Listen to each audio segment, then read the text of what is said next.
Hello mga kabarya, baka mayroon kayong hawak na kagaya po nito na 1 piso coins na barya, ay ilabas na nyo po at isina ang picture sa atin dito sa comment section, at atin po yan bibilhin sa inyo sa halagang 5,000 to 10,000 ang isa mga kabarya.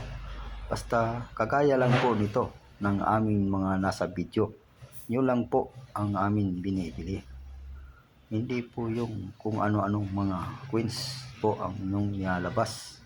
Kung mayroon din po naman kayong ibang mga coins at yan po ay magustuhan natin, ay bibilhin din po natin mga yan.